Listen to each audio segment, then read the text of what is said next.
कौन कहता है कि आसमां में सुराख नहीं हो सकता। एक पत्थर तो तबीयत से उछालो यारों। दोस्तों, आज मैं बात करने जा रहा हूं भारत के महान गणितज्ञ श्रीनिवास रामानुजन की, जिन्होंने अपनी 32 साल की छोटी सी उम्र में गणित के क्षेत्र में बहुत सारी अद्भुत खोजें की हैं। दोस्तों, यह बात जानकर आपको हैरानी होगी कि आधुनिक युग के इतने बड़े गणितज्ञ ने कोई भी विशेष पढ़ाई नहीं की। उन्होंने खुद के मेहनत और लगन से यह मुकाम हासिल किया। वे पूरी जिंदगी गरीबी से जूझते रहे, स्कूल के एग्जाम्स में फेल हो गए, जिससे स्कॉलरशिप मिलना भी बंद हो गया और फिर उन्हें पढ़ाई छोड़नी पड़ी। पूरा जीवन उनके स्वास्थ्य ने भी उनका साथ नहीं दिया। नौकरी के लिए भी उन्हें दर दर भटकना पड़ा, लेकिन ईश्वर पर अटूट विश्वास और गणित में उनकी लगन हमेशा उन्हें प्रेरित करती रही और इतने कठिनाइयों के बाद भी उन्होंने हिम्मत नहीं हारी। आप रामानुजन के टैलेंट का अंदाजा इसी बात से लगा सकते हैं कि सिर्फ 11 साल की उम्र में स्कूल में रहते हुए वे कॉलेज लेवल का मैथ सॉल्व करते थे। सिर्फ 13 साल की उम्र में उन्होंने एडवांस ट्रिग्नोमेट्री को रट लिया और अपनी 32 साल की छोटी सी उम्र में मैथ की करीब 3900 इक्वेशंस की खोज की। इस महान गणितज्ञ के सम्मान में पूरा देश उनके जन्मदिन को नेशनल मैथमेटिक्स डे के रूप में मनाता है। तो आइए दोस्तों, बिना आपका समय खराब किए हम श्रीनिवास रामानुजन के बारे में शुरू से डिटेल में जानते हैं। रामानुजन का जन्म 22 दिसंबर 1887 को भारत के तमिलनाडु राज्य में इरोड नाम के एक गांव में हुआ था। उनके पिता का नाम के श्रीनिवास अयंगर था, जो एक साड़ी की दुकान में क्लर्क के रूप में काम करते थे, और उनकी मां का नाम कोमल तामल था, जो एक हाउसवाइफ थी और साथ ही साथ पास के मंदिर में भजन गाने का काम करती थी।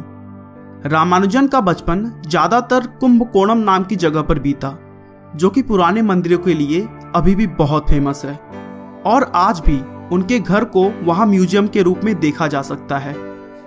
बचपन में रामानुजन का बौद्धिक विकास सामान्य बच्चों से बहुत कम था। जहां बच्चे 1 या फिर 1.5 साल में बोलने लगते हैं, वहीं रामानुजन ने 3 सालों तक कुछ नहीं बोला था और इसी वजह से उनके घर वालों को चिंता होने लगी थी कि कहीं वो गूंगे तो नहीं। रामानुजन की मां ने 1891 और 1894 में 2 और बच्चों को जन्म दिया, लेकिन दुर्भाग्य से दोनों की बचपन में ही मृत्यु हो गई। 1 अक्टूबर 1892 को रामानुजन का एडमिशन एक लोकल के स्कूल में करवाया गया। उन्हें पढ़ाई लिखाई का शौक बचपन से ही था और मैथ के सब्जेक्ट में तो उनकी विशेष रुचि थी। रामानुजन ने 10 साल की उम्र में प्राइमरी की परीक्षा दी और पूरे जिले में सबसे ज्यादा नंबर लाने वाले छात्र बने, और उसके बाद आगे की पढ़ाई के लिए उन्होंने टाउन हायर सेकेंडरी स्कूल में एडमिशन ले लिया। शुरू से रामानुजन के दिमाग में हमेशा अजीबोगरीब क्वेश्चंस आते रहते थे, जैसे संसार में पहला पुरुष कौन था, पृथ्वी और बादल के बीच की दूरी कितनी होती है, और भी इसी तरह के बहुत सारे। उनके प्रश्न उनके टीचर्स को कभी कभी बहुत अटपटे लगते थे और वे उनसे झल्ला उठते थे, लेकिन रामानुजन का स्वभाव इतना प्यारा था कि कोई भी उनसे ज्यादा देर तक नाराज नहीं हो सकता था। बहुत जल्द स्कूल में उनका टैलेंट सबको दिखाई देने लगा, और जैसा कि मैंने पहले ही बताया कि मैथ के सब्जेक्ट में उनकी रुचि इसी बात से पता चलती है कि वह स्कूल में होने के बावजूद कॉलेज के क्वेश्चंस को सॉल्व करते थे। एक बार तो रामानुजन के स्कूल के प्रिंसिपल ने यह भी कहा कि स्कूल में होने वाली परीक्षाओं का लेवल रामानुजन के लिए लागू नहीं होता है, क्योंकि वह चुटकी में उन प्रश्नों को सॉल्व कर देते थे। हाई स्कूल की परीक्षा में अच्छे नंबर लाने की वजह से रामानुजन को सुब्रमण्यम स्कॉलरशिप मिली, जिससे उनकी आगे की पढ़ाई आसान हो गई। लेकिन आगे चलकर उनके सामने एक बहुत बड़ी परेशानी आई। रामानुजन मैथ को इतना ज़्यादा समय देने लगे कि वे दूसरे सब्जेक्ट्स पर ध्यान नहीं देते थे। यहाँ तक कि वे दूसरे सब्जेक्ट्स की क्लासेस में भी मैथ के क्वेश्चंस को सॉल्व किया करते थे, और नतीजा यह हुआ कि 11वीं की परीक्षा में वे मैथ को छोड़कर बाकी सभी सब्जेक्ट्स में फेल हो गए, जिसकी वजह से उनको स्कॉलरशिप मिलनी भी बंद हो गई। एक तो घर की आर्थिक स्थिति खराब और ऊपर से अब स्कॉलरशिप भी मिलनी बंद हो गई थी। रामानुजन के लिए यह एक बहुत कठिन समय था। उसके बाद घर की आर्थिक स्थिति को सुधारने के लिए उन्होंने मैथ की ट्यूशन लेनी शुरू कर दी। कुछ समय बाद 1907 में रामानुजन ने 12th क्लास की एग्जाम दी और उसमें भी फेल हो गए, जिसके बाद उन्होंने स्कूल जाना छोड़ दिया।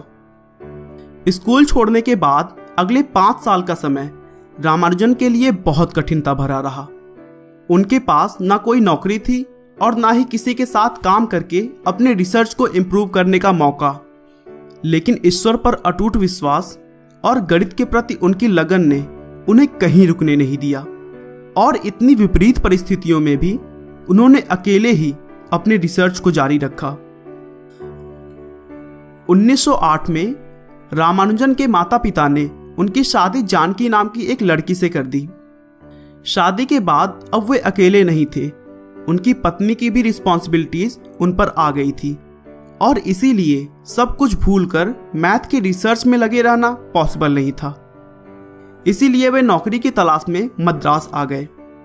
लेकिन 12वीं की परीक्षा पास न होने की वजह से रामानुजन को नौकरी नहीं मिली और उसी बीच तबीयत भी बहुत बिगड़ गई, जिससे वापस उन्हें घर लौट कर आना पड़ा। तबीयत ठीक होने के बाद रामानुजन वापस मद्रास आए और फिर से नौकरी की तलाश शुरू कर दी। किसी के कहने पर वे वहां के deputy collector Shri V Ramaswamy Iyer से मिले। अय्यर गणित के बहुत बड़े विद्वान थे और आखिरकार उन्होंने रामानुजन की प्रतिभा को पहचाना और जिला अधिकारी श्री रामचंद्र राव से कहकर उन्हें 25 रुपए हर महीने की स्कॉलरशिप दिलवाई। इस स्कॉलरशिप की मदद से रामानुजन ने मद्रास में 1 साल रहते हुए अपना पहला रिसर्च पब्लिश किया, जिसका टाइटल था प्रॉपर्टीज ऑफ बर्नौली नंबर्स। अपना पहला रिसर्च पब्लिश करने के बाद उन्होंने मद्रास पोर्ट ट्रस्ट में क्लर्क की नौकरी कर ली और सौभाग्य से इस नौकरी में काम का बोझ कुछ ज़्यादा नहीं था और यहाँ उन्हें अपने गणित के लिए भी समय मिल जाता था। रामानुजन रात भर जाग जाग कर नए नए गणित के फार्मूला लिखा करते थे और फिर थोड़ी देर आराम करने के बाद ऑफिस निकल जाया करते थे। अब रामानुजन का रिसर्च एक ऐसे लेवल पर आ गया था कि बिना किसी अन्य गणितज्ञ की सहायता से काम को आगे नहीं बढ़ाया जा सकता था। इसी समय रामानुजन ने अपने थ्योरी के कुछ फार्मूलास को एक प्रोफेसर को दिखाया और उनसे सहायता मांगी, तो उनका ध्यान लंदन के प्रोफेसर हार्डी की तरफ गया। प्रोफेसर हार्डी उस समय विश्व के प्रसिद्ध गणितज्ञों में से एक थे। वे रामानुजन के साथ काम करने के लिए भी तैयार हो गए और फिर आर्थिक सहायता करते हुए उन्हें इंग्लैंड बुला लिया। रामानुजन और प्रोफेसर हार्डी की यह दोस्ती दोनों के लिए ही बहुत फायदेमंद साबित हुई और उन्होंने मिलकर बहुत सारे खोजें की। उसी बीच रामानुजन के एक विशेष खोज की वजह से कैम्ब्रिज यूनिवर्सिटी ने उन्हें बीए की उपाधि दी। इसके बाद वहां रामानुजन को रॉयल सोसाइटी का फेलो बनाया गया। ऐसे समय में जब भारत गुलामी में जी रहा था, तब एक अश्वेत व्यक्ति को रॉयल सोसाइटी की सदस्यता मिलना एक बहुत बड़ी बात थी। कुछ समय के बाद इंग्लैंड में भी रामानुजन की तबीयत बहुत खराब हो गई और जांच कराने के बाद डॉक्टरों ने बताया कि उन्हें टीबी हो गया है। उस समय टीबी की बीमारी की कोई दवा नहीं होती थी। अंत में डॉक्टरों की सलाह पर उन्हें भारत वापस लौटना पड़ा, क्योंकि इंग्लैंड का मौसम उनके तबीयत के लिए अच्छा नहीं था। लेकिन भारत लौटने पर भी स्वास्थ्य ने रामानुजन का साथ नहीं दिया और हालत और गंभीर होती चली गई। आखिरकार अपना पूरा जीवन गणित को समर्पित करने के बाद 26 अप्रैल 1920 को 33 साल की उम्र में रामानुजन ने इस दुनिया को अलविदा कह दिया। दोस्तों, एक बात जान लीजिए, जीवन लंबा हो या छोटा, अगर आपको अपने आप पर विश्वास है, अपने कार्यों के प्रति लगन है, तो सफलता जरूर मिलेगी। मुश्किलों से भाग जाना आसान होता है। हर पहलू जिंदगी का इम्तिहान होता है। डरने वालों को कुछ भी नहीं मिलता जिंदगी में, लड़ने वालों के कदमों में जहान होता है। आपका बहुमूल्य समय देने के लिए बहुत बहुत धन्यवाद। इस वीडियो को लाइक करके आप हमारा मनोबल बढ़ा सकते हैं। दोस्तों, अगर आप हमारे वीडियो को मिस नहीं करना चाहते तो कृपया चैनल को सब्सक्राइब कर लें। आपको यह कहानी कैसी लगी हमें कमेंट करके जरूर बताएं। धन्यवाद।